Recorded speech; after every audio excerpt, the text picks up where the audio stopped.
বাংলাদেশের রাজনৈতিক অঙ্গনে নতুন এক গুঞ্জন। বিএনপি চেয়ারপারসন খালেদা জিয়ার নাতনি জাইমা রহমানকে বিয়ের প্রস্তাব দিয়েছেন বর্তমান সরকারের উপদেষ্টা নাহিদ ইসলাম।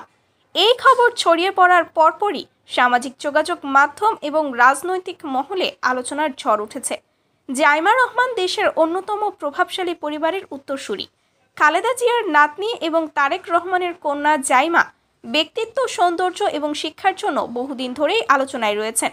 ব্যক্তিগত জীবন নিয়ে খুব বেশি সামনে না আসলেও তার সামাজিক অবস্থান এবং স্টাইলিশ উপস্থিতি তাকে দেশের তরুণ প্রজন্মের কাছে জনপ্রিয় করেছে। অন্যদিকে নাহিদ ইসলাম বর্তমান সরকারের একজন উদীয়মান নেতা এবং সাহসী ব্যক্তিত্ব হিসেবে পরিচিত। কোটা বিরোধী আন্দোলনের সময় তার নেতৃত্ব তাকে রাজনীতির কেন্দ্রবিন্দুতে নিয়ে আসে। বর্তমানে তিনি সরকারের উপদেষ্টা হিসাবে গুরুত্বপূর্ণ ভূমিকা পালন করছেন। তবে জাইমা এবং নাহিদের সম্পর্কের বিষয়ে কোনো আনুষ্ঠানিক ঘোষণা না আসলেও ঘনিষ্ঠ মহল থেকে জানা যাচ্ছে তারা একে অপরের প্রতি আন্তরিক এবং বিষয়টি নিয়ে দুই পরিবারই আলোচনা করছে। নাহিদ ইসলামের ঘনিষ্ঠ সূত্র জানিয়েছে তিনি জাইমার প্রতি বিশেষ আগ্রহ দেখিয়েছেন এবং তাদের সম্পর্ককে গুরুত্ব সহকারে দেখছেন। এমন সম্পর্কের খবরে সামাজিক এবং রাজনৈতিক মহলে নানা প্রতিক্রিয়া দেখা যাচ্ছে।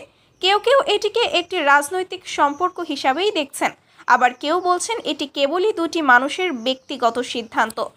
বিশেষজ্ঞদের মতে এই সম্পর্ক যদি বিয়ে পর্যন্ত গড়ায় তাহলে এটি শুধু দুই তরুণ তরুণীর জীবনে নয়, দেশের রাজনৈতিক অঙ্গনেও একটি ব্যতিক্রমী বার্তা পাঠাবে। তবে অনেকেই মনে করছেন এটি নিছক গুঞ্জন মাত্র। এই খবরের সত্যতা সময়ই বলে দেবে।